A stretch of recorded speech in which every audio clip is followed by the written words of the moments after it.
All right, let's do it live on a Monday edition of Cleveland Browns Daily. I am merely Beau. He is the great Z. How you living, buddy? I'm doing well. It's nice to see the sun out there. We got a 58, and it's amazing how a 58 can feel, downright like 85 when you haven't even been in that neighborhood in such a long time. It was a balmy 58 yesterday. It was great. Took a shorts little walk, out, some guns shorts, out. Of course, shorts. Yeah, of course, shorts. Sure. Maybe even some flip-flops. I don't know. I think once you're through February and it crosses into I think anything over 48 is shorts weather. Yeah. That's kind of where I am, 45, 48. Anything on that is shorts and quarter zips or hoodie weather. And you're so eager for it, but March is just this tremendous tease because we will get another snow. Like 4 inches of snow is coming at some point between now and the end of the month. I mean, that's a lock. That's happening. It could be 6 inches. Who knows? Now, it won't stick. You're not going to be in sustained winter again, but you will have another snowstorm. So March is tough. It's not on my Ohio power ranking months. March is not the worst. February is the worst. February's and 12th. then I would probably go with January. It's probably 11th. 11? Uh-huh. Yep. And then I would probably go March 10th. I'm going to go March 10th on 10th worst month in Ohio. April's 9th. Yeah. November's not necessarily because the great, winter months. But at least, but I got football. I got You're Thanksgiving. looking You forward know to I love a Christmas. special turkey. I get my Christmas tree the day after Thanksgiving. Sure. No, I know it's a transformative Right. turkey. It's not even just special. It's transformative. Transformative turkey. No, you're probably right, and that's the sad thing, right? I mean, that's the sad thing about you're 60 being days from being able to and what's going really on. live. Like this is the time of the year to get out of Dodge. Yeah, this is it. I think Gibby did it perfectly, and so did you when you married the lovely Miss K, when you guys got married when you did, and when Gibby was gone a couple weeks ago. That's when you need to get out of here, which again speaks to my proposal for Ohio schools to go with a mid-February spring break. Yep. And to forget trying to do this spring break at the end. You don't need it at the end of March. End of March, you're fine. You're largely through it. It's the middle of February where you need the breath of fresh air. So, we're trying to help people, little steps at a time. That's right. Speaking of teases, the long tease of J.J. Watt is over. It is done. It is not a team that was on his list. It was not a team that anybody had as one that he would consider. It is one that, for a lifestyle standpoint, makes all the sense in the world. It's the power of Scottsdale. It's a powerful place to be. But in terms of, if you go back to that initial reporting from Ed Werder and others about what was most important for J.J. Watt, I don't remember pristine weather being one of the top three. No, there was Super Bowl contender, which I feel like I'm not to disparage them, but that feels a little bit like a stretch to go ahead and call the Cardinals Super Bowl contenders. Now, maybe he knows that Russ is forcing his way out, but right now I would say in the preseason they'd probably be picked to go fourth in that division. Right? Yeah. Yeah, that's what I would think. Yeah. They'd be at best third. But most likely I'm thinking fourth in that division. I'm very curious about this one. I can't say that I see it. It's not a crystal clear one for me, other than probably the best money. Basically got a 1-year, $23 million deal with a chance to make $31 million over 2, and that's $15.5 a year. So that's probably the best money offer that he got, which he said was not his number one priority. He probably does like Kyler. It was number 2, wasn't it? Money? Was it number 2? Money was 3. Yeah. Super Bowl, quarterback, money were the 3, even though I think 1 and 2 are very closely linked. That's right. But sure. Yep. And Kyler in that offense certainly trailed off as the season went along last year. Sure. As he got hit. I think he's thinking about being opposite Chandler Jones. That's got to be appealing to him. That's somebody who's going to take all the pressure off of him and allow him to face, single teams as opposed to double teams, 30.3% or whatever it was that he faced last year, most in the league. The Browns weren't going to pay him that kind of money. If you were paying attention to the scores late last week, I was kind of like, I wouldn't expect. I'm still not expecting this to happen. And so there it is. Now that's over with, and now we focus on guys like, Bud Dupree, Hassan Reddick, Yannick Ngakoue, Carl Lawson, although people are starting to think that there's no chance he gets out of Cincinnati. But some of maybe the younger guys as potential options there. And then if you're still thinking of a vet, there's Von Miller. But I think the Browns are looking younger, and that could be draft, or it could be certainly in free agency. There are plenty of guys that are 28 and younger, 26 and younger in this free agent class that are good edge rushers. If you pay attention to the scores at all, not only did you say what you said last week, but the other thing that we talked about was, is he even necessarily, even if the money is right, the best fit opposite Miles? We talked to Sam Monson. He said he'd kick him inside, in those packages, and that's the way that would go there. So I don't know that it probably wasn't the best fit anyway. Right. And it was something over the last couple of weeks that clearly, if the money was perfect, of course you're not going to say no, but you were never going to get into, and we said it flat out, never going to be in any sort of bidding war for J.J. Watt. It just was not in the cards with this regime in any way. So it gets done. The priority now shifts to other players, and you move on from there. It's funny, too, though. I'll tell you, you can say what your priorities are. You can talk yourself into any circumstance. You can talk yourself into anything if it's just where you want to be. And look, it's pristine weather.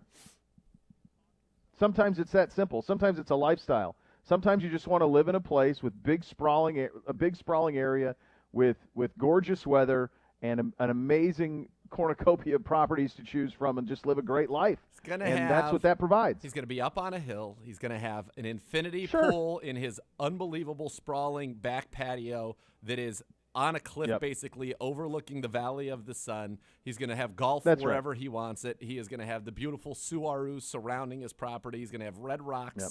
He's going to have the praying monk probably in sight if he's in the Paradise Valley. Looking out over Camelback Mountain. Yeah, of course. All of it. And then, what am I going to do tonight? I don't know. I'll probably go to Barrio Queen and house 13 Al Pastor tacos. Maybe a little Conchinita EP Bill. Why not?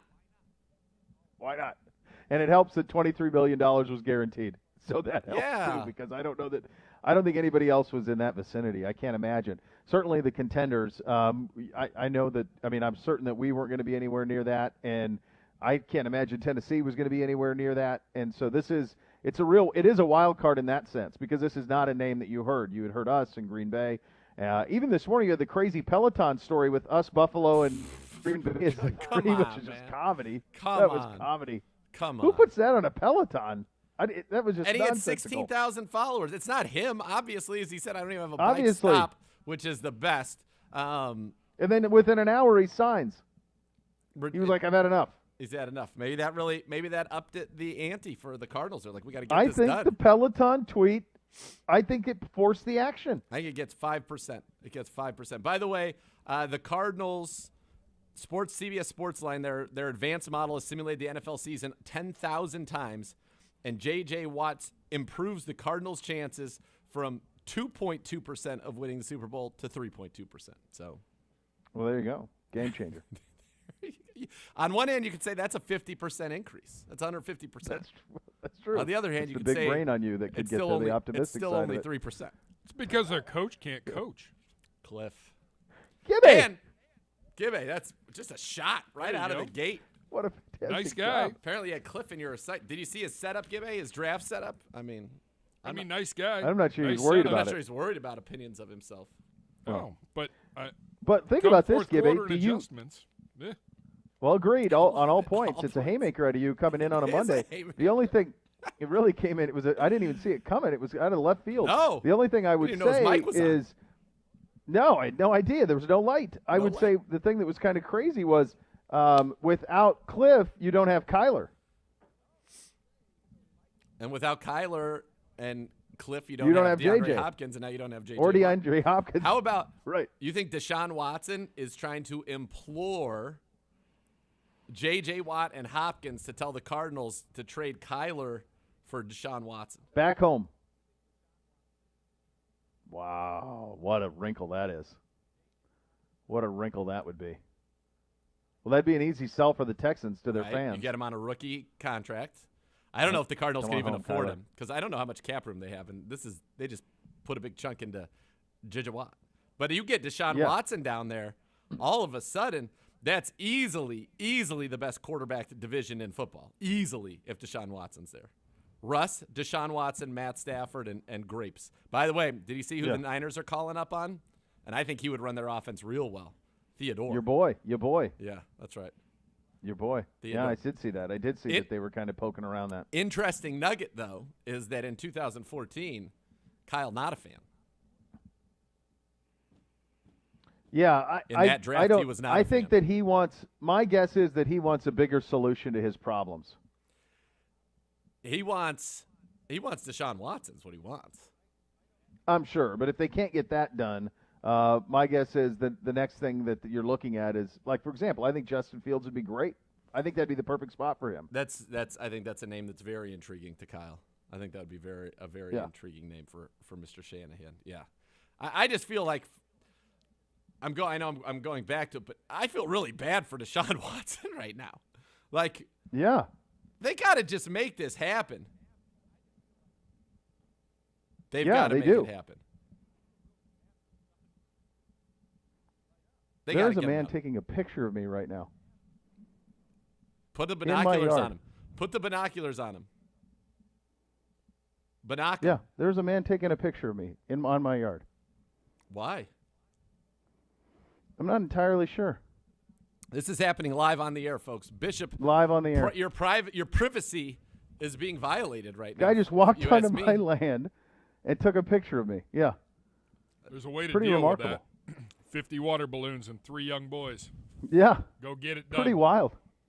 Yeah, pretty wild indeed. Okay, well, that's a bit of an attention getter. He just walked 5 feet from my door, from my window, and took a picture. Have you ever seen this person before? Never. Older gentleman. He's parked in my driveway right now. I'm happy to finish this segment out. If you want to go investigate Wild. this, you got to defend your homestead here. Go. This is craziness. Was it over with the Germans bomb Pearl Harbor? You got to start. You got to start screaming freedom He's at him. driving away now. William Wallace style. You need to know what's going on here. Wild move. He's gone now. I don't know. Pretty crazy. Well, all right. So there you go. There's a Monday. I would have sent the Bold out there in his electric Tesla to be like, "Hey, do you have business here? That would have been good. Do you have business on this property?" That would have been pretty good, to say the least. Yeah. Could you imagine I've never seen anything quite like that. If your garage door opens like in slow-mo and all of a sudden he drives Bootsy in the Tesla being like, "May I help you, sir? Can I help you? Can I help you?" Do you have an appointment with my father? Yeah. What's your business? Yeah. What's your business here? Yeah, what's your business indeed? Yeah. Incredible moments here. All right, we've got a lot to get to on the program today. We're going to get your some new names cropping up in free agency for us. We will get to those names for you and have a little fun with you. We're starting the defensive position groups and how that all sorts out, and we are on the defensive. Are we doing D-ends or D-line in total here, Gibby? Which one are we doing? D-line in total. D in total. So you have that to look forward to. So this will be a big segment because there's a lot to get through when you're lumping the ends and the interior together. Yes. Yeah, there is a lot to get to. So we will do all of that, and I'll find out who the heck was just trespassing out here. So we have that to look forward to, which is nice. Those were, by the way, your OBM Hot Topics, Ohio Business Machine, preferred copy or provider of your Cleveland Browns. So all the X's and O's for your office, you can call 216-485-2000 or visit ohiobusinessmachines.com. Off and running here on a Monday. Cleveland Browns Daily, 850 ESPN Cleveland.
All right, welcome back into Cleveland Browns Daily on a Monday edition of the program. Before we go any further, need to shout out one of our biggest supporters and just one of the best guys ever. Great friend of us, Bob Sankar, retiring for Buffalo Wild Wings, president of one of our Browns backers groups as well. Bob and two of his friends opened their first BW3 in 1994. 27 years later, a name change, 5 successful locations. He officially sold them, and just one of the very best guys. Loved when we got to see Bob when he would come in, bring the incredible spreads that he would bring for us, and wish him all the best in his future retirement. He's the man. Listen, Bob, you said it. Franchise owner for over 20 years, longtime Cleveland co-op president. And in that role, that's how this partnership came to be. You look at this screen right here. What do you see? Video stream presented by Buffalo Wild Wings. We should have Bob's face on there because Bob is a big reason why that happened. And he would give us, we'd bring in those wings. Remember when they made the Dragon's Breath, the special Game of Thrones edition that he brought in for us that were crazy hot and delicious? Gibbe will remember this. And a long time ago in the Browns, we would do the foundation. Remember like the radiothons, Gibbe? Like we're talking, I think it was like 6 in the morning. I knew exactly where you were going. And here. that was one year I got to put in an experience with me was part of the radiothon, and it was a beer pong tournament at a B-Dubs, and obviously it was at Bob's B-Dubs, one of his B-Dubs, and he was there that night, and that was one of the greatest nights ever. That's Bobby awesome. Cart Jr. won the competition. We had the Monicos there. The great Dr. Peter Aziz was in the house. It was just an absolute – it was such a blast. And every time we're around Bob, it's always fun. He's always smiling, always brings good energy, good vibes, good food. And so he's going to be missed. This is, obviously, if I'm on the B-Dub side of it, this is a big loss. On the Brown side of it, a big loss. But on a personal side for us, a huge loss. Listen to the stuff that he did kind of during these tough times in the last years. He coordinated large-scale B-Dubs donations to UH during Nurses Appreciation Week in May 2020 in the midst of the pandemic. He's donated food to numerous Browns events, most notably our partner Sweet Holder Tailgate in the Fieldhouse. When football reached out to recreate B-Dubs flavors for our own wings, he donated giant portions of his sauces to the kitchen so that the Browns players could have their favorite sauces right here in the building. And he's provided space for numerous events and radio remotes over the year, including, of course, the great beer pong tournament of, I don't know, what was that, 2017, 2016? It was beer pong. It was at the Fairview Park location in a back room. Oh, and my it God, turned private into room. Battleship with there was weird shots. Battleship at the end was a dangerous game. It was not a good thing. Are you familiar with Battleship? Are you two? I'm not. Are you two proficient at beer pong? Quite. Yes. Quite. I figured you would be. Yeah. No, quite. Professional. There was a time where I would match my medal against anyone. And My Gibbe's friend Janko got and I trophies. have plentiful I was trophies. He's got trophies. I have a trophy room. Now, I took home the trophy that night. trophy. The great Dr. Aziz and I took home the trophy on this evening. But On that evening. Battleship is you fill up, and it's usually, I think it's 50 cups a side, okay? Okay. And 5 of those 50 are not beer, let's say. Yes. And this is end of the night, and so you try to put them in strategic locations That's to sad. full, and the way you win the game is obviously you find the 5 and you sink their battleship, and at that point, good night, Irene. And this was on a Thursday night. We all had to work on Friday. It was great. We all Oh. Ubers, safe driving, nobody Yes. worry about it, safe Yeah. driving. But it was just tremendous, and Bob is the absolute best, and he will be missed. This is sad, and I hope, Bob, if you're listening, that you'll still just come by as regular old Bob. Yes. Come by, say hi. Yeah. Loved when he would come in. It's great. So, Yes. what a significant life right there in business. That's a good job out of Bob Sankar, and we'll miss him tremendously. And we Go ahead, buddy. I was just going to say, we wish him the best retirement, and I think what he wants to do, and this just speaks to the kind of guy he is, he wants to be able to be there and be a great grandfather to his grandson, Liam, who I remember he was so excited about the impending arrival of Liam, and now he is here, and so Bob wants to spend more time to him. And just great dude, man. Great dude. One of the, you get to meet a lot of people through what we do here. And Bob, from an outside perspective, one of the absolute best that we've ever met. And couldn't wish him better or be more thankful that we were able to become friends over these years. Yeah, absolutely well said out of you, and don't be a stranger, Bob. As we get closer to free agency, some names popping up this weekend. Lavonte David's name popped up for us potentially, Anthony Harris as well, and one that we talked about a couple of weeks ago, Brashard Perriman, which would be that would seem to be if we could make that fit, that would work. He and Baker certainly had a certain chemistry a couple of years ago, and he would be the take the top off the defense guy that you kind of need. He would answer that speed question. 6'2", 212. Here, let me just throw out some numbers for you for Brashard Perriman. 2018 with us, with Baker, 21.3 yards a catch, 2 touchdowns. Then you go 2019 with Jameis down in Tampa Bay, 645 yards, 6 touchdowns, 18 yards a catch. Last year with the Jets, he battled a lot of injuries last year. 505, 3 touchdowns, 17 yards a catch. This guy averaging 18 yards a catch over the last 3 seasons. Absolutely, he's got chemistry with Baker, would provide some of that speed element. Now, he is more, when you think speed, he provides it in the passing game. He's not as much of a jet sweep, a shifty guy like that, but we can find guys like that in this draft and certainly in free agency as well. But he would bring size, speed. If you have him on one side, Odell on the other, Jarvis in the slot, Hollywood in the slot, as you'd love to see him back, that's a lot for defenses to deal with. And we did have, contrary to popular belief, we had 3 receivers on the field more than 50% of the time. So we were not that strict, 2 tight end set that a lot of people, I think, thought that we were. Yeah, certainly not. And he would answer that. And again, you love the chemistry that he had with Baker a couple of years ago is certainly something that, I mean, you either have it or you don't, and they certainly have it. What do you think of Lavonte David's name being in this, who is obviously, really one of the great Tampa Bay Buccaneers players of all time, and you wonder about their cap situation? That this is a new name to add to the mix. I can't imagine us paying a premium for a linebacker, but he is a special one. I did something. I've done many videos this offseason, but one of them was, I guess, potential free agent targets. Yeah. And at the linebacker position, you're darn right. I said Lavonte David, a veteran that I think really could help bring the minds of your youngsters, Phillips and Taki and Mac Wilson, bring them along, give them great knowledge. And somebody's done it at a high level. Now, there are veterans that we've had, and Malcolm Smith was exemplary this year. B.J. Goodson's been in the league for 4 years. But we're talking about a guy that's been an all-pro, a pro bowler, one of the best, and still last year, you look at him, he was top 6 in against the run, top 6 in coverages for linebackers. He's a baller. And Tampa's going to have some – this is what happens when you win the Super Bowl. It's hard to keep everybody. Yep. It is. And so what I'm hopeful for is that this would be a situation where the Browns – he would be a lovely fit.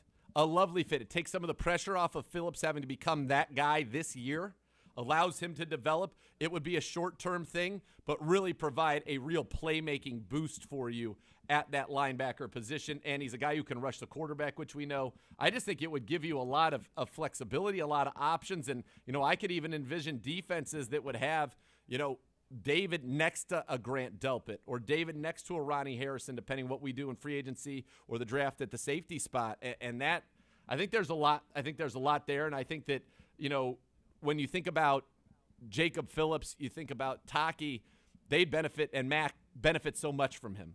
So much. And he's a baller. Yeah. Like, he is a baller. That would give you an absolute stud at the second level of your defense.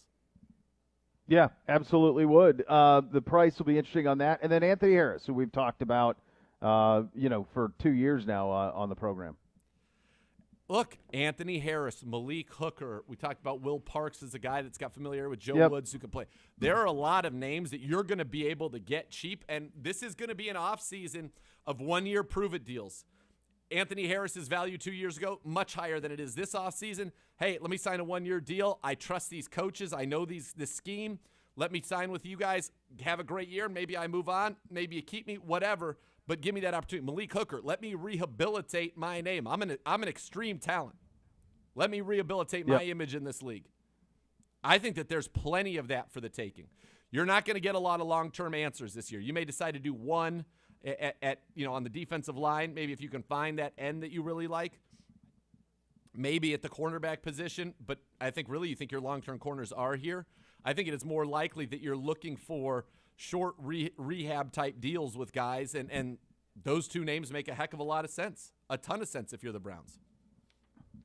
Yeah, going to be fun when free agency gets kicking here a little bit. This from Peter King this morning in Football Morning in America. 17-game schedule, looking like more of not an if, but when. No extra bye week, so it's 17 games in 18 weeks. 17-game season in 2021. The AFC will host 9th home game. It would appear to Peter's column would host Arizona. Yes, this is a change. From our perspective, big change here if this goes down. It looks like the Super Bowl will get pushed back a week. A possible wild card game on Monday night. 2 Christmas Day games are possibilities as well. All right, I think on the 17-gamer, without adding a bye week, I think it's tough. I do. I think it's tough. I like 16. From a statistical standpoint, I like 16. I understand that money drives things, and an extra regular season game certainly will drive it. It's a more from a fan perspective, it's better than 4 preseason games. You get 3, so you get another game that really matters. So that's a win. I understand that. But from the player perspective, 1 extra regular season game without an extra bye week to me seems like something the NFLPA would have some problems with. Yeah, I would love to see that. In my opinion, I'd love to see that second bye week for the players. But to me, that's none of the lead here is originally the NFC was supposed to host these games. We were going to go to Arizona. Yeah. Not now, Coach. Sad. No, you and JJ are not going to be at Barrio Queen together. That's not happening. Modes is down there all the time now. I thought we were going to have like a little party in paradise. Nothing. Yeah. So here's my question. Give us Seattle in this case. If the Super Bowl is indeed going to be moved back a week, can we make sure that President's Day is that Monday? Because that changes a lot of things. I like that thinking, Gibby. I like that. If you want to do that. Yeah, you would need a full observance of President's Day from all businesses would have to observe it and give everybody that day off. A lot don't still. But yeah, I'm for that.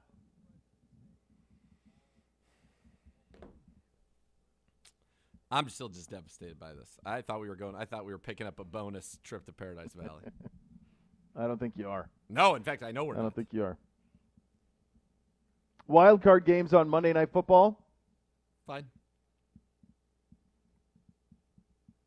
I think certainly a competitive advantage if you play Sunday. If you're somebody playing Saturday on Wild Card Weekend versus Monday, pretty big advantage for the team playing Saturday going into the next week. That Monday, whoever wins that Monday game's got to play the following Sunday. Has to. Late. Yes. Yeah. The last game. You give them as much time as possible. I think that's what you do. Yeah. Gibby, as you were reading this, the 2 Christmas Day games, would that be regardless of what day Christmas falls, or would that just be when it falls? This in 2021 Christmas Day is actually on Saturday. Yep. So okay. The NFL is looking to do a doubleheader potentially. And just annihilate the NBA? Good. In one fell swoop? Just eliminate it. That's just eliminate wild. Christmas Day as an NBA? Yeah. I don't know if I like that. I think that the thing that this is just the old get off the lawn me. When you change the length of seasons, you can't even compare statistics. And I understand you can't as much anymore as you used to, that the game is so very different, which is, in retrospect, when you look at Marino throwing for 5,000 yards in 84, probably does not get the attention that it deserves for how difficult that task was in 1984. But we are going to get to a point where every single – with an entire extra game, you're going to get to a point where every single career passing record is going to be annihilated. I mean, it'll just be annihilated. Well, yeah, and like 1,000 yards, the barometer of the 1,000 is not going to be as meaningful, It's like in Kingpin when the guy, said, how much we do a 20% extra, so he's bowling 12 frames instead of 10, so of course he was averaging in the high 200s. You know what I mean? He has had 2 extra frames to get there. So... yeah, of course. That worked well. It changes everything. I would like it if they did 2 bye weeks.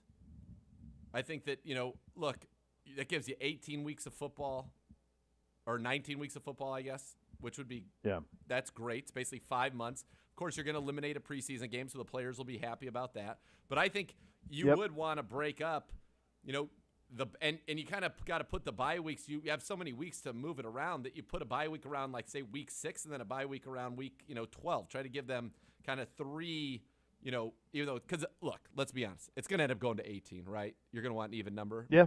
So you'd give like basically 3 6-game seasons. The season would be broken up into thirds now instead of quarters. What was the word you used for that? Was it tranche? Tranche, yeah. 3 6-game tranches. Yeah. You love a good tranche. Who doesn't? You love a good tranche. And then 2 bye weeks. Now you're talking. Yeah. Now there's some uniformity there if that works that way, if you were able to pull that off. And that is certainly where we are headed. All right. We've been doing this for the last couple of weeks. Best play from some of our best players. Myles Garrett's best plays are on deck next. We'll have some fun with this coming up next. You're listening to Cleveland Browns Daily on 850 ESPN Cleveland.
Knowing one's limit is important, whether it's a snap count for a football player or a spending limit when you're playing the lottery.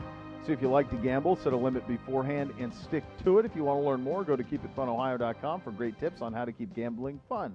Earlier this month, ClevelandBrowns.com's The Great Z and one of the Ibs boys, Sir Andrew Gribble, gave us their thoughts on Myles Garrett's best plays of 2020. Go ahead. Hold on. Before we get to this, turn your microphone on. Okay. Yes.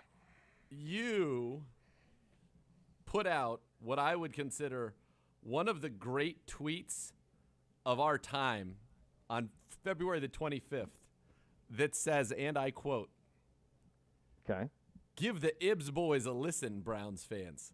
The first ever documented third-person utilization of the Ibs boys." And it was tremendous. Yes, go, Beau. When you say Gibbe put out a tweet. That's right. He put out the tweet? No, Gibbe quote tweeted himself from the Browns Daily account. He quote tweeted himself from the Browns Daily account. BGSU Gibbs was quote tweeted by Browns Daily, also run by BGSU Gibbs, Gibbe? And said, "Give the Ibs boys a listen, Browns fans." Oh, I always retweet the post. But you referred to yourself in a third person. Ibs boys. It's a third person Ibs boys. I mean, there's other people that have access to the Browns Daily account. The Ibs boys say, "Tune in to the best podcast available." There are other people that have access to that account. That's not just me. Okay, but so you yes or no question. So did you? I totally tweeted. Okay, all right. Yes, yes. The Ibs boys. Oh, yeah. That's awesome. Oh God, one of my favorites. The Browns Daily account is like the radio show. Correct. So that's why I phrased but it it's the you. way But I it's did. you. But it's you. You are Browns Daily. That's your you. Kevin Durant I am burner. not Brown. Zegura is Browns Daily. I am not Browns Daily. I don't know I have access to that account. I've He's never the tweeted franchise. from that account once. He's the franchise. That's fine, He's but the that's franchise, not my yeah. Twitter. Yeah. No. That's a good job out of you, Gibbe. Fantastic. It is. It's a great job. Third person Ibs boys on a Friday. Oh, good. It's 1:40 p.m. and Love Cliff that. Kingsbury still can't coach his way out of the paper. Let's Yeah. go. Is Kingsbury turning into your new Romo, Gibbe? No. Carroll is that's Pete Carroll. Oh wow, Pete Carroll. That Oh guy. boy. So you're saying just fire him, Pete Carroll's keep your Russ. Romo. That's, by the way, Absolutely. that sentiment is growing wildly. Speaking of something that's also crazy and just I think some hyperbolic stuff like with the Ibs boys. Did you see what Tua said about Mac Jones? That's in the rundown in the Did 2 you see o'clock it? hour. It's called a Smalls. big Oh, yeah, T tease. Save it.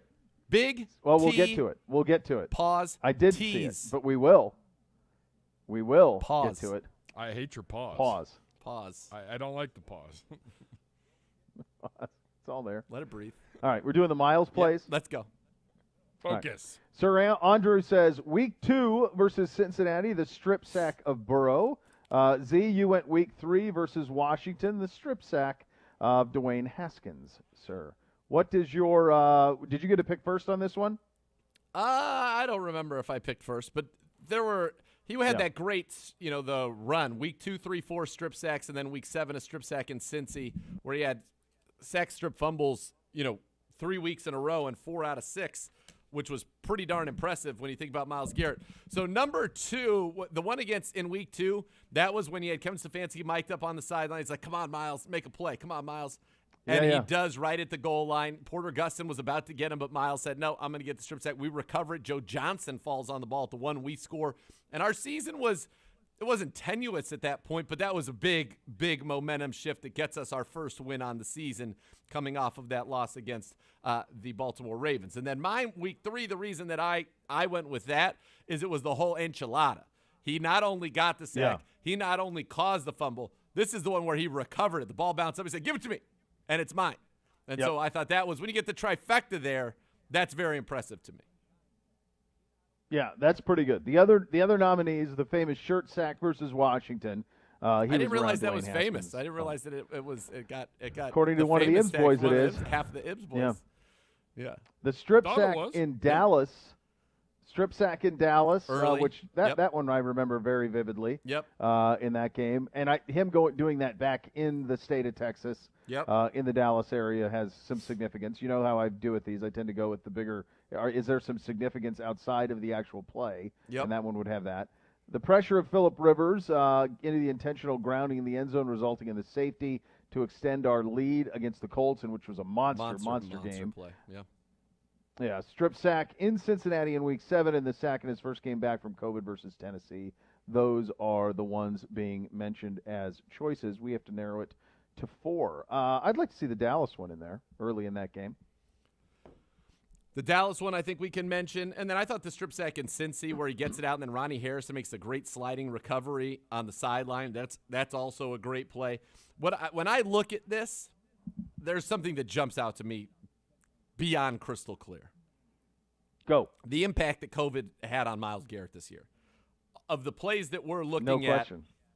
6 of them come pre-COVID. 1 of them comes post-COVID. Yeah, and that's and again, he said as much. Of course he did. It was with him for a long, long time. It affected his wind, his speed, all of those things. Getting Myles back to healthy and trying to get a full season of what we saw in the first 7 weeks of the year, that should be terrifying. Now find him a running buddy as well. That could be big for our defense. Huge, huge, huge. Yeah, it's one of those things where we still really haven't seen a full Myles, unfortunately. Yeah. Because of what's happened the last 2 seasons, and so you need to have some. Hopefully, you finally get that, of no fault of his own in 2020, of no fault of his own. But that's the reality of the situation, is that he got COVID. He was not the same. He just was not the same. So that's part of it. And if you start to get him, I mean, he's a first-team All-Pro despite having COVID and it affecting his game. So we know what he's capable of. Yes, great. Like healthy dominance. A healthy Myles is a Defensive Player of the Year, J.J. Watt in his prime, Aaron Donald type player. That's who he is. Yep. So that's the thing that you're hoping to see it next year, that you get that. You get him a running mate. And then you can wreak the type of havoc that certainly Tampa Bay wreaked in the Super Bowl on Kansas City, and it's something that frankly could even supersede that, because Myles is better than anybody on their defensive line. So it's just finding somebody to go with him, and it's keeping him healthy, and you do those things, and it's going to be scary for our defense. We'll get into the defensive line a little bit here coming up at the top of the hour, but that's really where you're at, is what happens when you get a full season of Myles Garrett. If he can be an All-Pro with COVID, what's a full season look like? Defensive Player of the Year. Yeah. That's what I think it looks like. I think it looks like Defensive Player of the Year. And I think he's got every tool to do that. And, the more help you get, the better he's going to be. And, again, look, let's be honest about it. Olivier Vernon was spectacular, especially over the second half of the season. You needed him to step up, and he did it. 9 sacks in his final 9 games. He had a 3-banger while Myles was out with COVID against the Eagles. I mean, you're talking about that's a significant production. And for him to step up the way he did when you needed him the most, it's kind of crazy that he didn't have sacks in the 7 games when Myles was going bonkers. Maybe Myles was just he's first to the quarterback all the time.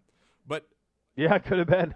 The way he stepped up was exceptional, and they've got to find a way to replace that. And the injury suffered so unfortunate.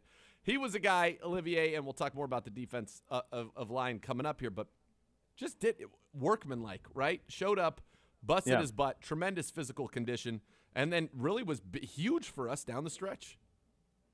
Yeah, he was huge, and this is a fun walk down memory lane of how dominant Myles was. And I can't remember I think it was after the Washington game or Dallas. It was right in that time. And I remember doing a show, and it was in the first hour, the Pure Joy Hour with Joe. And we were talking about, we get to the point, actually it was, well, we had certainly seen the Stefanski audio with Cincinnati where he said, let's get one, Myles, and then he did.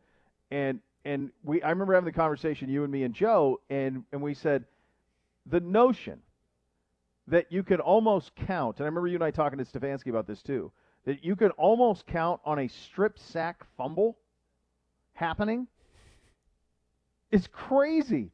But that's what he was doing every week. It was a strip sack every week. Yep.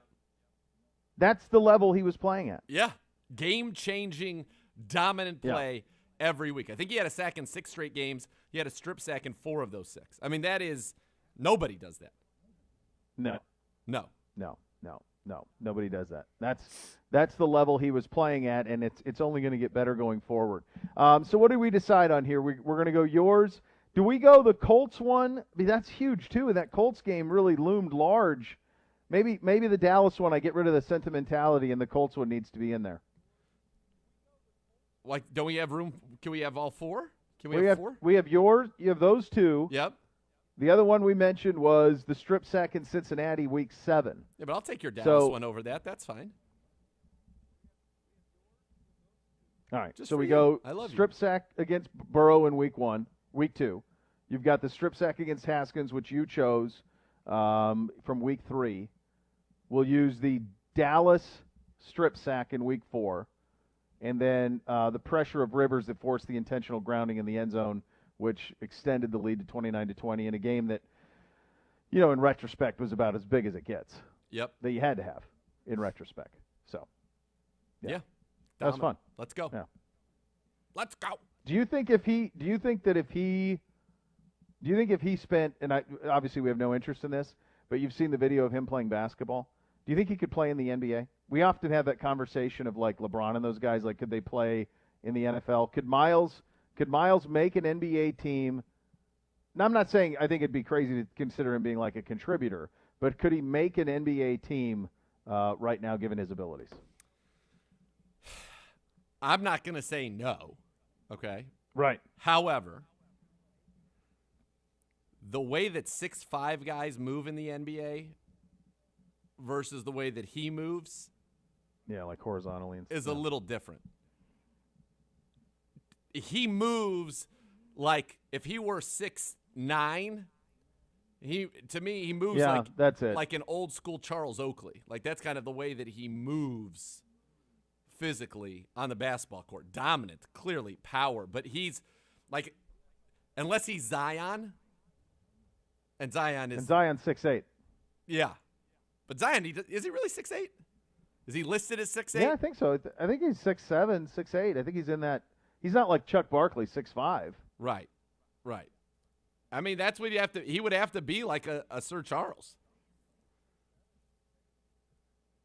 And there's so little of that in the league right now. Right. 6'7", Zion. 280. Yeah. I mean, he's just a massive human. I don't know. I would say he would have, I'll say this. Let me rephrase it. 80s, 90s NBA, 100%. Yeah. 100%. Today's NBA, I don't know. I was impressed by his highlights very much. The screen on a pick and roll, yeah. But he's really fluid. He felt to me he's a 4. He's got to be a 4. No question. Yeah, right. That notion of him running around at 6'5", trying to hang with Stinks at 6'3", or Brad Beal at 6'6", or Lonzo, or LaMelo.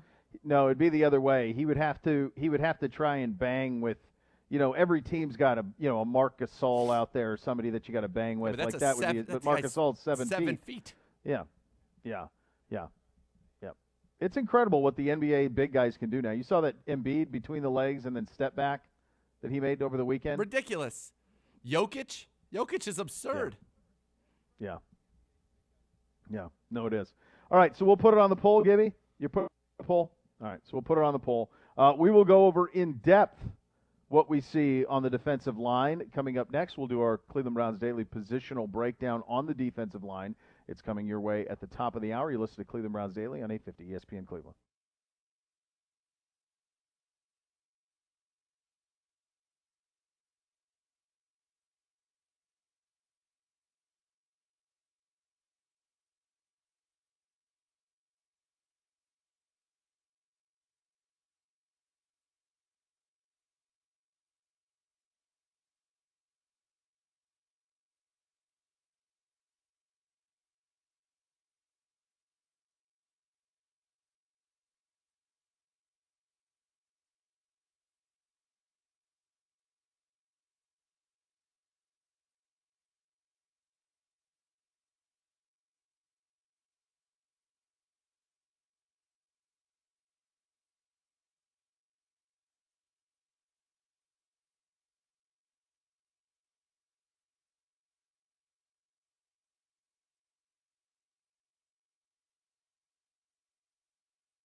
or injured at work, call the Workers' Compensation Lawyers at 1-800-ELK-OHIO for a free case review. Elk & Elk is a proud partner of your Cleveland Browns.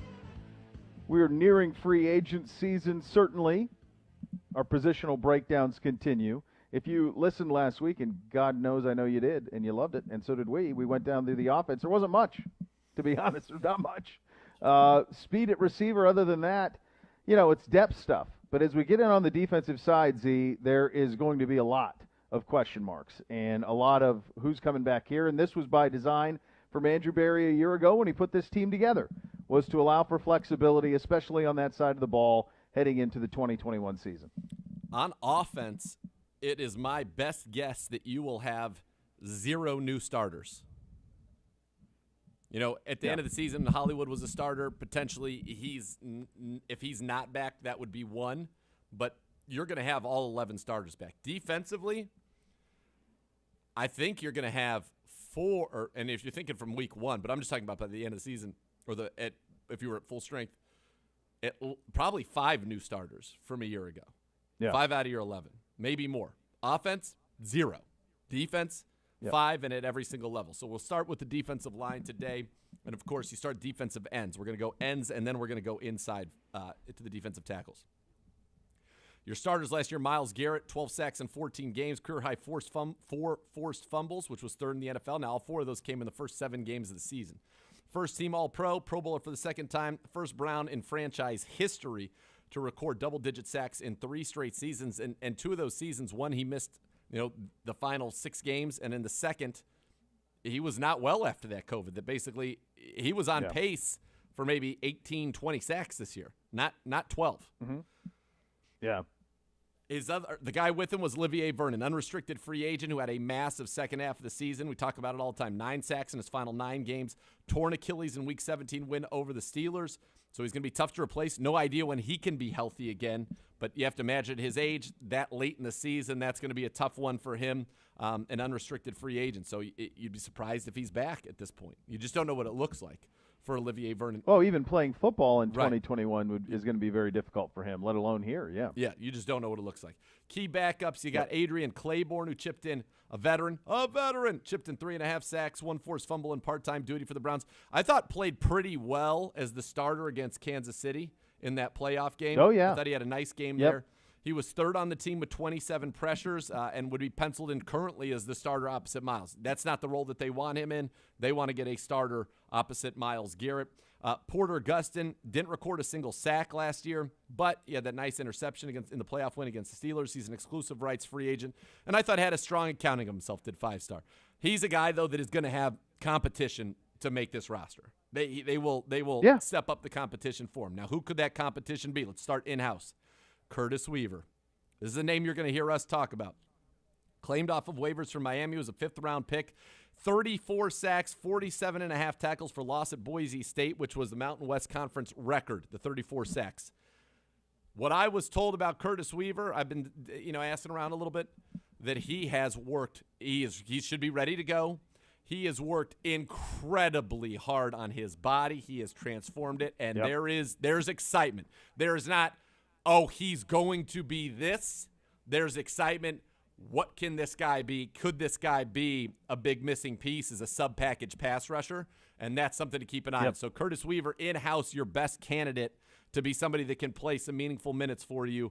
You got Joe Jackson, was in 3 games, had that fumble recovery week 2 against the Bengals. Cameron Malveaux, practice squad 2 games. And then you got a couple other guys, George Obina, Trevon Young as well here in the mix. But you look at this room, Myles is going to be back, Claiborne's going to be back. You're going to hope Weaver makes a leap, and then I think that 4th one is going to be not between anybody. Gustin and Weaver probably compete for a spot, and then you're going to have whoever's brought in, whether that's the rookie, whether that's a veteran that you sign in free agency to be that starter. But I think if you were talking about a defensive line room that was Myles, that person, Claiborne, and Curtis Weaver, I think you're feeling pretty good about that. And Weaver, again, just keep an eye on him. There's excitement to see what we have here in Curtis Weaver.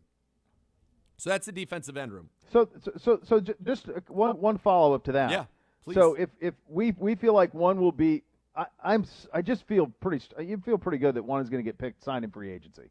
that you're going to sign one of these. Drafted. I would think in free agency or a first or round draft, and in which case, whether it's a free agent or draft, you really are we really talking about Weaver or Gustin for the last spot? I mean, as it looks now, yeah, I think that's your right? battle. I think it's that's kind of where you're at right now. The running mate with Miles, whether that's a nice free agent signing or a first-round, early round pick, is probably the starter. Claiborne is the top backup, and then now Weaver and Gustin are going to battle. And Weaver's got more upside, I would say, at this point, but we got to just see how it happens. And so the running mate opposite Miles, not on the roster, will be at some point either in free agency or draft. So that's where you sit on the defensive end side going in. That's a good room. Yes. It's a really good room. All right, let's kick it inside now, where we have Sheldon, of course, Jordan Elliott, Andrew Billings. We remember now, you and I have talked about this a lot. You've certainly brought this to our attention a lot in terms of this was an opt-out guy. And I know you've gotten questions. People say, well, but did his contract – it's basically his contract was paused, correct? Yep. And it will restart so he's got this year. A couple years here with the Browns. So starts with Sheldon Richardson, who's been that constant up front for the Browns, led all defensive linemen with 920 snaps played a year ago. Second on the team with 41 pressures, third with 4.5 sacks. He had the huge stop on fourth versus Tennessee, that forced fumble on Derrick Henry in that game to really get us going. He's a stud. He's due a big number. It would not surprise me if he's a restructure candidate, add a year or two to his deal, push some of the money down the pike. But Sheldon Richardson, the notion that I'm seeing that he would you just cut him, let's get that money back. Absolutely not. Why would you create another problem? Sheldon Richardson's a darn good player, and I think a darn good leader, and I think he is a must. So I think, maybe that's somebody you look to restructure, add some time, space the money out, but he's, I think, absolutely a part of the plans for the Browns in 2021 and beyond. He's kind of the Jarvis defense. Yes, that's what I think. Right? I mean, that's kind of how I view him. Yep. He's kind of the Jarvis of the defense. That's how I feel. And he is, love him. He's been nothing but reliable. He's been nothing but just a very, very strong performer, game in, game out, week in, week out. He's due to make this year $13.1 million. As Sheldon Richardson would make him the third highest paid player on the team behind Odell and Jarvis in terms of their cap number for the 2021 season. 1.6 of that is guaranteed. So, again, there's no scenario in which I want or see anything other than him playing on our football team this year and hopefully longer than that. Yeah, absolutely so. So Jordan Elliott, who we liked in moments out of Missouri, and you loved him in camp last year, certainly loved what he brought to the table. Is he ready for a bigger role here? I think that he is. Then there's the Larry Ogunjobi question, right? Unrestricted free agent. Sacks dropped from 5.5 in each of 2018 and 19 to 2.5 this year. Solid, steady force for the Browns. I think he is a big offseason decision. I think if he's willing to come back and give, a year at a pretty reasonable rate, I think he's got a chance to be back. Otherwise, he might test free agency because Billings is sliding in and likely to be a starter. This is a guy, 30 starts in his last 2 seasons before opting out. He's 330, run stuffer, interior disruptor, incredibly strong. And you think about in early downs, Richardson next to Billings. And then in passing downs, we go 3 defensive ends a lot. So that could be Miles, his new running buddy, in Claiborne, or Curtis Weaver if he gets some opportunities. But you mentioned Jordan Elliott, third-round pick in 2020. I think he's ready for a bigger role in 2021. Chris Kiffin loved his progress as a defensive line coach, thinks he can become a very good pass rusher. So he's somebody that you're going to watch to take a step forward. And then there's Vincent Taylor, who's an unrestricted free agent. I thought played very well. Got his hand on the ball, blocked field goals, multiple this year. His tip led to the interception in the playoff win over the Steelers. I thought he played really well down the stretch. So he's not going to break the bank for you. This is a guy you probably bring back at the league minimum. But Vincent Taylor, and you think about, it's likely to be 4 guys, right? You've got Richardson, you got Billings, you got Elliott. So does Ogunjobi come back and be the 4th just to give you great depth there? Vincent Taylor, is he back? And then another guy who's here is Sheldon Day, who's a 5-year veteran who's played 60 games with Jacksonville, San Francisco, Cleveland, former 4th-round pick with 6 career sacks. So there are that's a room that's going to be highly competitive and could be very interesting. And we've even seen some, where Christian Barmore out of Alabama becomes your first-round pick at 26. That would surprise me, but yeah, you never know. That, again, good room here. Good room, but you're likely to have 2 new starters, and that would be Billings replacing Ogunjobi as a starter, and I hope that Larry, great guy, would love to see Larry come back if that's able to work out. Yes. Love him. And then you're going to have whoever's starting opposite Miles in place of Vernon. So 2 new starters likely on your defensive line, but these are good rooms with some good depth and a good mix of experience and youth. Are you, in retrospect, as you look back, because I really thought Larry was going to explode this year. I did too. And it just didn't happen the way that you thought. And it's strange. I love him. Love every interaction we've had with him. The best dude. We know how tight he is with Miles. You'd love to have him back at the right price, but I was just surprised that the season wasn't here the way that you thought it would be. Certainly the way I thought it would be for Larry. Yeah. 2 things happened. One, early in the season, it certainly felt like he was not getting as many pass rushing opportunities. And the stats bear that out compared to certainly to 2 years ago. He just didn't have the same number of pass rush chances. We went to that NASCAR look a lot with the 3 defensive ends, and Sheldon was usually the lone defensive tackle out there. So part of it was the opportunities, but his pass rush win rate also went down this year. So I don't know what the explanation is for that, but when you get back-to-back as an interior guy, 2 back-to-back seasons with 5.5 sacks, you know how to get to the quarterback. It's a down year, and maybe that makes him a little bit more of a bargain for the Browns. And he's a guy that I think is a perfect candidate to come back, or if he signs somewhere else, to sign a 1-year deal, get back to the production that he's capable of because he's a very good player, and then cash in on that down the road. Yeah, it certainly does seem that way. Who would you count on more, Gibby wants to know, Jordan Elliott or Andrew Billings in 2021? Who do I think we're going to see more of? Yeah. Or count more on? I think they're very different. I think I'd almost like to think of them as one guy. So Billings for stopping the run and Elliott for getting after the quarterback. Yardage, yeah. And those 2 together, I think, can be a very, very productive player. Yeah, I like the way you phrase that of thinking of those as just one guy. I think that certainly makes a lot of sense. This group going forward. So you're talking about a free agent and a draft or draft defensive end, and then in the draft defensive tackle. Is that something happens that you like in the middle rounds? I'd be shocked if it was first round. I think you have bigger needs. You don't even need to add a defensive tackle. If you have Richardson, Billings, Elliott, and then you retain one of Ogunjobi or Taylor or Sheldon Day, I don't know that you need to make any kind of investment in the defensive tackle. You're kind of good. You are good for now. Yeah, sure. Certainly. Yeah, it really could just be one more guy, and it's that defensive end opposite Miles that you're kind of looking for a little bit. So it's a good room. This is a good room, and this is the one where it's just the one thing you've been looking for. It's just a running mate for Miles. Yep. That's it. You find the running mate for Miles, and the rest of this thing's locked and loaded. There's young talent to be developed behind it.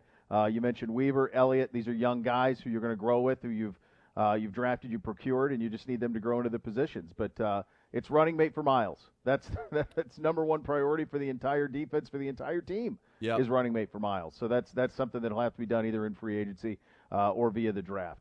All right, coming up next, we will go around the league. The loss of a man who was a part of, I think, one of the greatest and perhaps the greatest NFL pregame show of all time. We get to that coming up next. You listen to Cleveland Browns Daily on 850 ESPN Cleveland.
Welcome back into Cleveland Browns Daily on a Monday edition. Beau Bishop here for my friends at Weather Seal Home Services. You need a roof replacement. You'd like to replace your roof for the last time? Think how great that would be.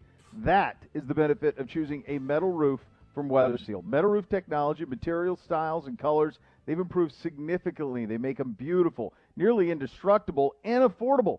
Plus, with a new metal roof, Weather Seal includes a 6-inch gutter upgrade and up to 7 years zero-interest financing. Weather Seal, the name you know and trust. Call 877-351-SEAL or visit weathersealhomeservices.com. I promise you they will take care of you the way that they take care of me. Let's go around the league.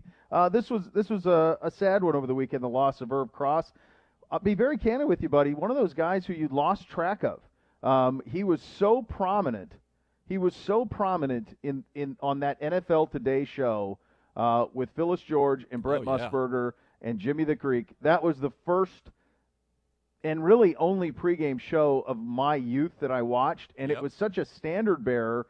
And the fun that they had, I think, laid the groundwork for Inside the NBA and College Game Day and all of those things.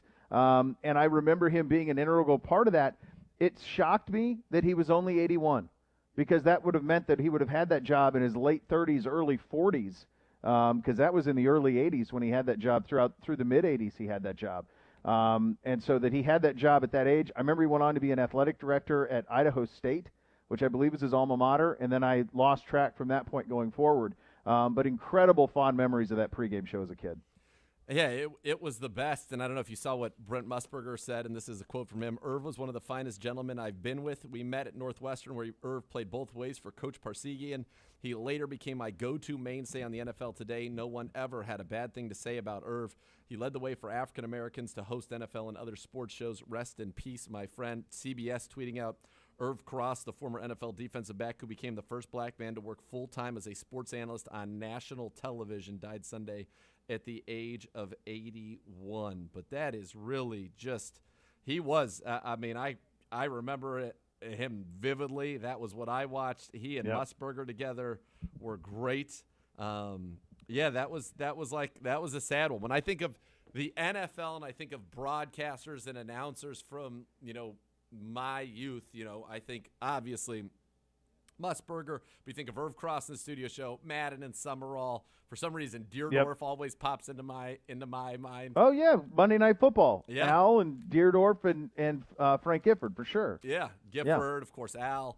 But yeah, Irv Cross was one of those guys. He was at that level where and he really was. He was great. It was strange that there wasn't usually. If you go off of a studio show, you end up calling games, but he left the industry entirely. Altogether, right? In 89. Yeah.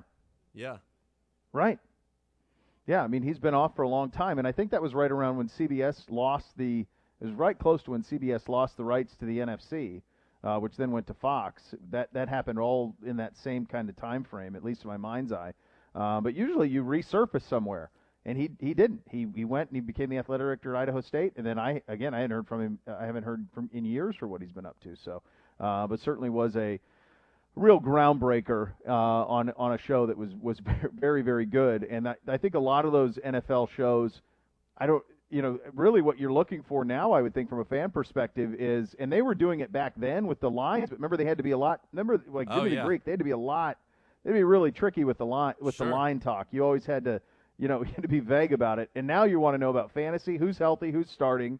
Like that's what those shows are about now is who's healthy, who's going to get carries. That's really what those shows have morphed into the last 20 years.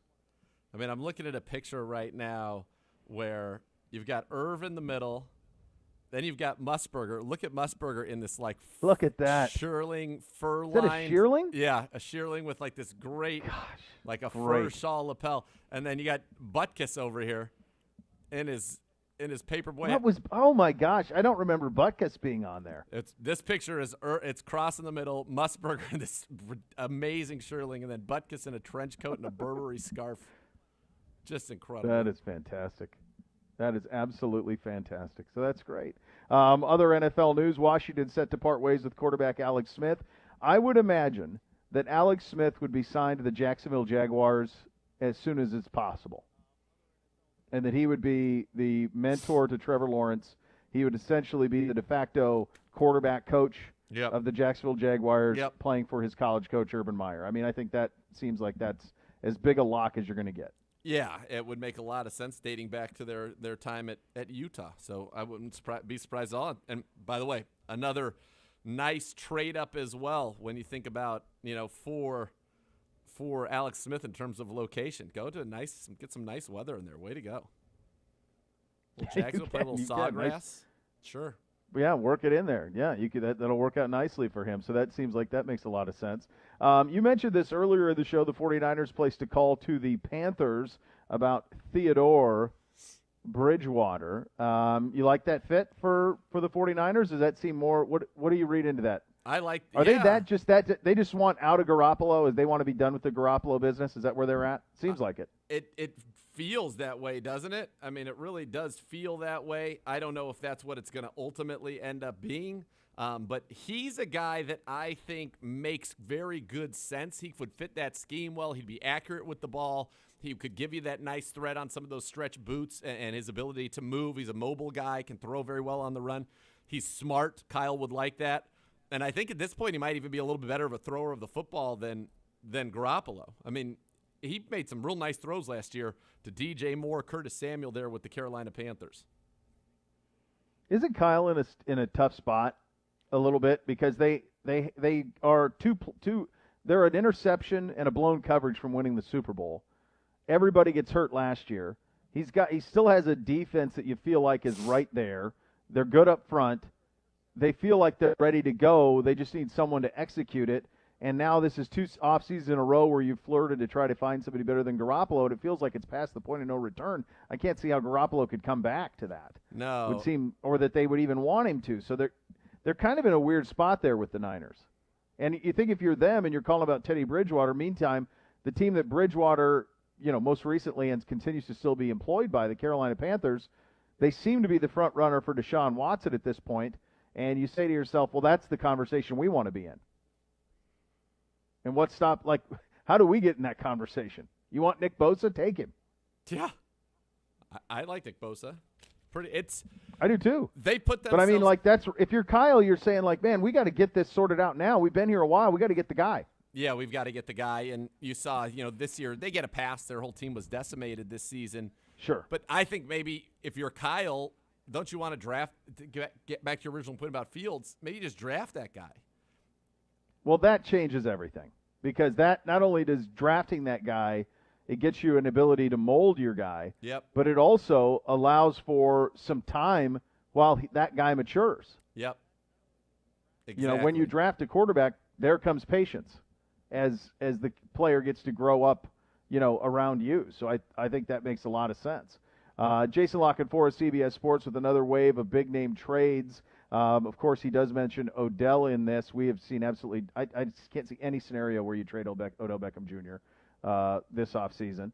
Some of the other names that are out there. He did say the Browns certainly are not Stephon Gilmore. He said the Browns are not putting out vibes about dealing Odell Beckham Jr.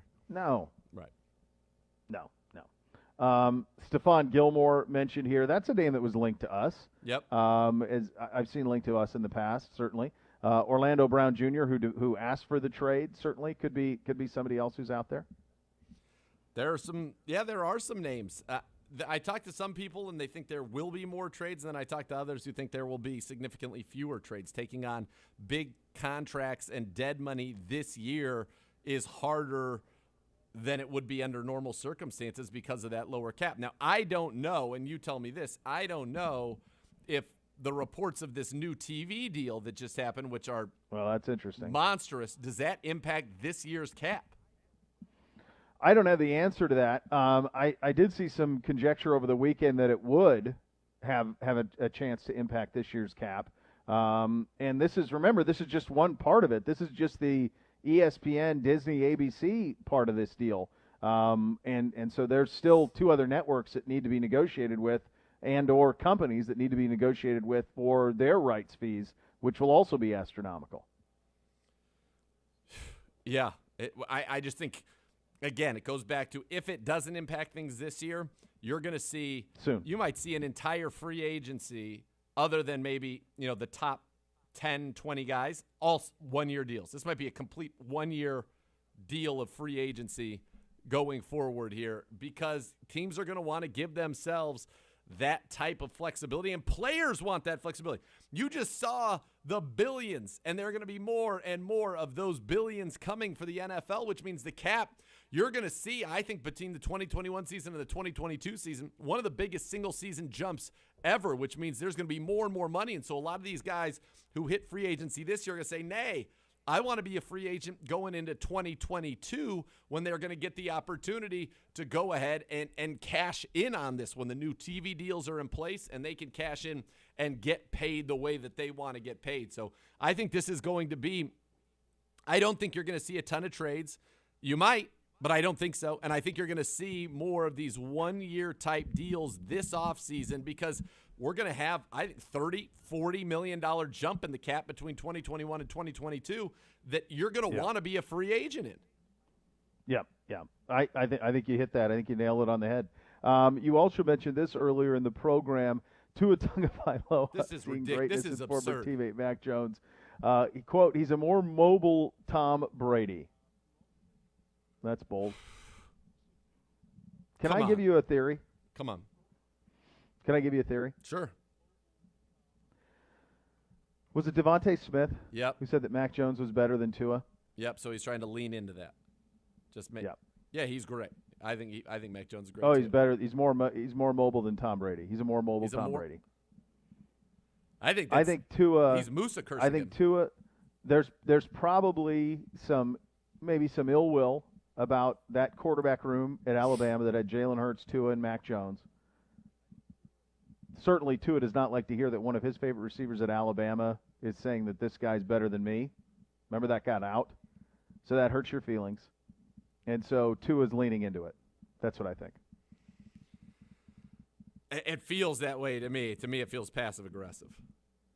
Right? And it's also saying this when he's not that, oh, man, he wasn't cut out for the pros. Sad.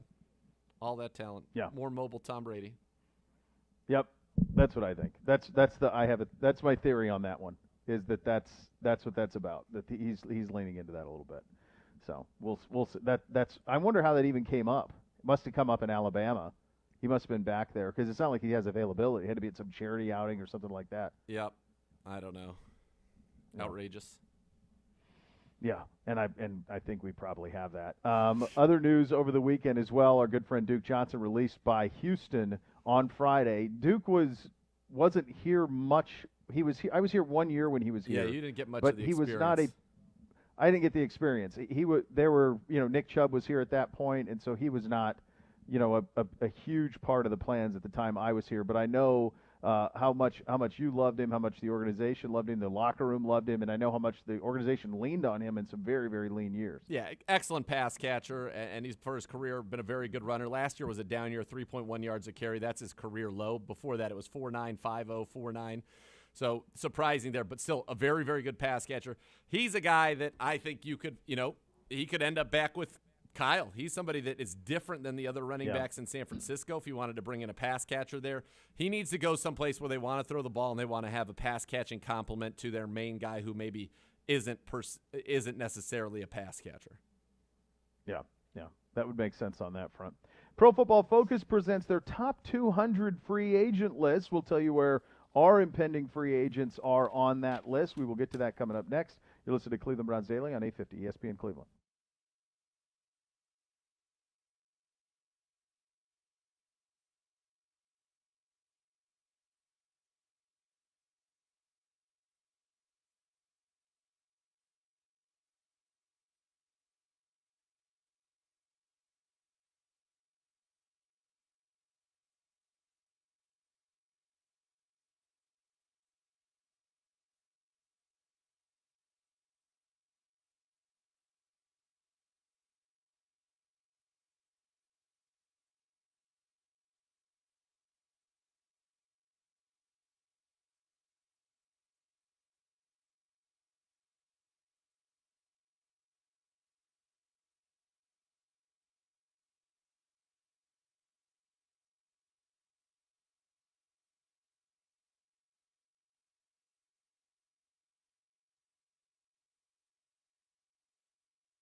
And be sure to catch the latest edition of the best podcast available, presented by Key Private Bank. It's out today wherever you get your podcasts or by going on to youtube.com/Browns. CBS draft guru Ryan Wilson drops by to talk about the defensive options that could be available for the Browns at pick number 26. Certainly, if you're one of the fans who are counting on maybe J.J. Watt being a Cleveland Brown, if you're just joining us, that is something that will not happen, as Watt has signed today, announcing, I think because of the Peloton tweet. There's a tweet this morning about his Peloton that had us, Buffalo, and Green Bay as like the three finalists. It had 16,000 followers on his Peloton. I don't know anything about any of this, but it got pushed around like Field Yates. Everybody pushed it around, this image, and JJ said, I don't even have a bike. And then within an hour, he signed. I think the tweet forced the signing. I hope so, or maybe he just realized, I know what I want to do. The longer this goes on, the more absurd it's just going to get. And I was having a lot of fun with it, and now I'm not having as much fun with it. And so now I'm bored with it, and I'm done with it. I'm done with it, so I'm gonna go there. Yeah, I'm bored. I'm bored. Pro with Football Focus and again, for us, it was always going to have to be the perfect situation. I think money-wise for that to be a fit, and $23 million guaranteed was never going to be a place we were going to be. Nope, never, ever. That's where you sit on that front. Not surprising in the very least, and that's where it ends up. That's where it is. And look, fine with it. Totally fine with it. Again, makes sense. If you're from a J.J. Watt perspective, it makes a ton of sense. And from a Browns perspective, the Browns have guys they like, but they also have price tags assigned to those guys. And if we know anything about Andy Berry, if it works out, great. If it doesn't, that's okay. We've got other avenues. And like we told you last week, you just didn't get the sense that was the Browns were going to break the bank for a 32-year-old defensive end at this point. And so they didn't. And so you will not have an emotional decision out of this front office. No. They will not be the people who are caught up in, a bid on eBay or on NBA Top Shot, and we're like, no, I've got to get this, so I'm going to go crazy. No, they just, okay, all right. Here's the price we were willing to pay. And it's out of that. Now we'll move on to a new solution. Do you think that this current craze, and I saw the Luka Doncic signed the one of one that was picked up for $4.2 million yesterday or over the weekend? That's an actual card, though. That's a tangible trading card. Right, not moments, but it's all part of this bigger craziness that's going on right now in memorabilia, let alone these moments that people are selling. Do you remember Bruce McNall? No. Does that name mean anything to you? No. Bruce McNall was, in the early 90s, was a very wealthy man from Canada who owned part of the Toronto Argonauts. Okay. And partnered with, if I'm remembering correctly, with John Candy and Wayne Gretzky. Okay. And they actually signed Rocket Ishmael to 25. It was like a 10-year, $25 million contract or something like that to play in the CFL. And Rocket Ishmael played in the CFL for the Argonauts before he came to the NFL. I remember that. And Bruce McNall was at the forefront of that. So I told you that story, so I can tell you this story. If memory serves, I think he ended up in jail for something or other. But if memory serves, I want to say he was in on the famed Honus Wagner card. Okay. That was always everyone was talking about. Yep. Remember that? The old Bowman Honus Wagner card that everybody was talking about back in the day, that you had to get the perfect one of those and it was worth so much and all of this. And I just wonder, do those things still have the value? Will you look back on this, for example, $4.2 million Luka Doncic card? Like, how is that possibly worth $4 million? It's not. Of course it's not. Of course it's not worth $4 million. It's ridiculous. It's a piece of paper with his name on it, one of one or whatever. Like, there's no scenario where that card will hold that value. No. In my view.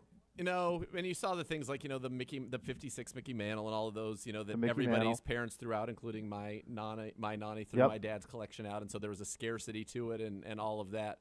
I don't know. At least that's a tangible asset to me. But people are saying this Top Shot, the UFC is going to start doing it, the NHL is going to start doing it, and they think it's going to be the next big thing. And maybe it is, and I salute everybody who makes a lot of money off of it. Congrats. It'd be awesome. Yeah. So just do it for me on the side, because I don't get it. I don't get it either, man. All right, so on the Pro Football Focus list of top 200 free agents, our guys come in: Hollywood at 102, Money Mitch at 103, Olivier 130, B.J. Goodson 156, Larry Ogunjobi 193. Hollywood was on with Emmett last Friday, following us on the Next Level, and basically and said, Andrew, just send me something to sign, man. I'm in. Let's go. Yeah, he said. So, bring it on. Yeah. In terms of our guys, whether it's Rashard Higgins, Money Mitch, B.J. Goodson, I think you'd want to have all those guys back. It's just going to be price tag, right? I think of this list, the two that you really want, your Money Mitch, I think is probably the most important to come back just based on what you've got. You know, in that corner room and the uncertainty there. Hollywood was your most productive guy, and Goodson was a very solid player for you. Do you think that you can get somebody to step up? And when I say to step up, Jacob Phillips, do you think you can find somebody who can do that for you? Those are the questions that need to be answered, right? That's what you're really looking at and trying to figure out as it relates to B.J. Goodson. Very solid player. I think he came in and did the job, when our linebackers were not the issue that many people thought they were going to be coming into the season. But no, he was, again, solid. And, yeah, could he come back? These are all – and they're all going to be relatively cheap.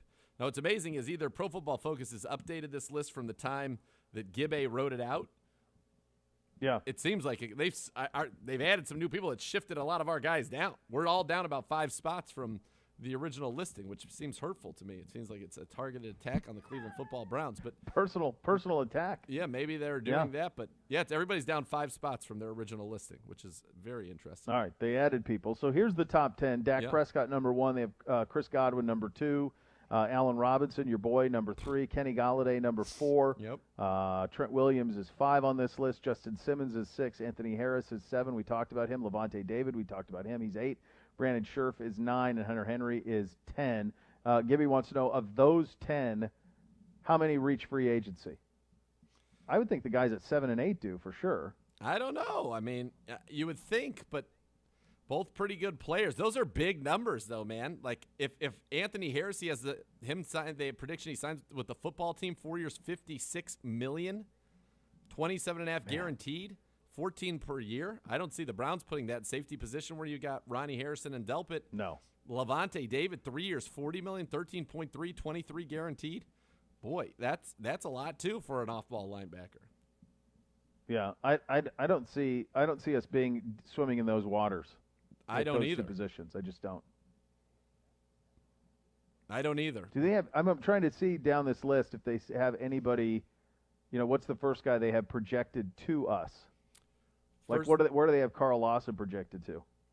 I will. When I get there, I will let you know. I'm scrolling through this right now just to see if there is, one of these guys that they have projected us. Obviously, we have cap space. I think Mitch coming back to us, but that is well down the list. They have Lawson staying there. They have the Colts signing Winston. What? They just traded the Colts signing Jameis Winston. They just traded for Wentz. I don't think they've updated this since that Wentz that might have slipped through the cracks. Yeah, so far we've got nobody. They've got Cam Newton going to the Bengals to back up Joe Burrow. I don't see. There's no way you would do that. No, I don't see that happening. Who put this together? I love those guys, but who put this together? What are they talking about? You could sometimes just do a little bit of the analysis and not worry about it. I mean, we're through. They've got Marvin Jones Jr. They have to us at $9 million a year. That'd be a lot of money in the receiver room, buddy. Yeah, I would be stunned by that. You've got 14 and you got 20. That'd be 36 out of 180 in 3 receivers. No, I would. I'd be very surprised by that. This has the Titans being incredibly, incredibly busy. Really active. And the Colts as well. Yeah. I don't know that all these things are possible. And we certainly know that the Titans, were in on J.J. Watt, wanted to sign J.J. Watt, that they will be aggressive. I think they know they are in the end. They're in the prime of the window or heading to the end of the window, whereas we're just jumping into a championship window. They're in it. and they have got to win while they have Derrick Henry still playing at this level, and you just can't assume that he's going to do this forever. Yep. So, I would think that would be, that's probably their motivation right there is we've got to get this thing locked up, and we got to try and win a Super Bowl right now. Now's our time. Yeah, this really. Yeah, they don't have us very active at all. In fact, I'm down to 100, and the only signing they had is a receiver, and to me that makes no sense. What do I know? Right. Yeah, same. It would be surprising if these things play out in the manner in which they have laid out right here. I think it would be surprising. Yeah, I don't see any scenario where the Bengals would have Cam Newton in that mix. And Jameis to the Colts, also no. And Jameis, that one, it seems just like an oversight. Keeping money, Mitch, signing a receiver. It really seems to be all that we're doing. Yeah, and then if that were the case, then obviously safety and defensive end would become a priority in the high levels of the draft, and defensive end in the first round would be where you'd be looking. There's just so much defensive end talent in free agency. I'd be surprised if we didn't address it in some way there.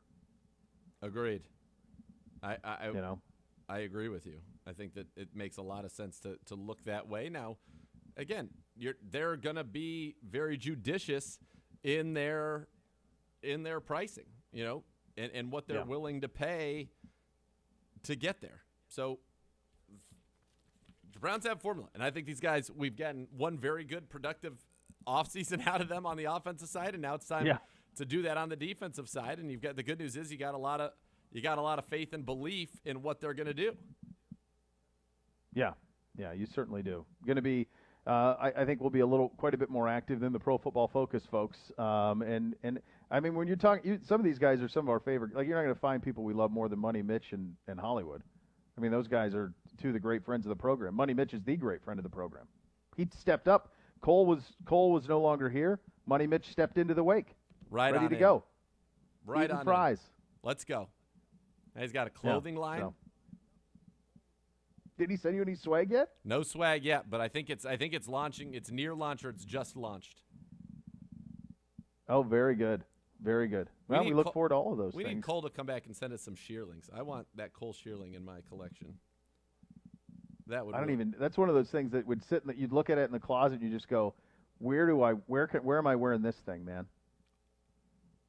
I would look at it and say, where am I not wearing this thing? Where am I not wearing this thing? Yeah. You would do that. Yeah. And can you imagine me wearing that? No. Yes, of course. With my trophy husband T-shirt that Miss K got me for our anniversary. The trophy husband T-shirt, that shearling. If you could do some sort of boot consultation with Senior Swag to add to it. Sure, I'll consult. Now you got everything you need. That just seems like a look for the ages. Oh, really would be. Still so much more to come. You're listening to Cleveland Browns Daily on 850 ESPN Cleveland.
for those who follow the college football game and are familiar with the Ohio State side of things.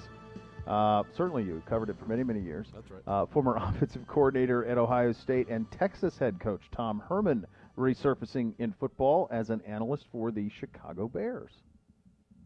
That will be interesting. Now, the next question is, who's going to be the quarterback that he's going to be working with? Yeah. They can't just run that all back. No way. No chance. Yeah, but there aren't that many options either. You know, do you try to get involved in the draft process? I mean, they're picking at 20. Maybe. Do you bring in Cam Newton, like we said they should have done a couple of years ago? Pre-COVID, Cam was pretty good. Yeah, there's no question he was. He was good before that. I just can't see a scenario where – I mean, Tom would have certainly familiarity with that. The offense that he called for Urban Meyer with Braxton Miller and later J.T. Barrett had a lot of that, quarterback read stuff in it. And he had a real good touch for it. He had a good touch for calling plays with tempo. It ended crazy with him, at Ohio State with the Urban Zach Smith stuff and all of those accusations. And then at Texas, he just was never somebody who I think was probably mature enough for that big of a job, just too much too quick. Because he recruited pretty well. He did beat Oklahoma, but he lost games he shouldn't have on a regular basis. So interesting for him, but he would certainly have a familiarity if they wanted to add some tempo, if they wanted to add some quarterback run, and obviously, 1 minute. Say, preserve Trubisky. That would be something too, because he does that, and maybe I can't imagine that they would be still trying to do that, but maybe they are. There people there got talked into the way he played at the end of the season. I don't know. Yeah, exactly. That's the analysis you're getting from me. Okay. Yeah, that's it. All right, that's good. The next level is coming up next. Thanks for listening, everybody. We're back tomorrow for more fun. You're listening to the Browns Daily on 850 ESPN Cleveland.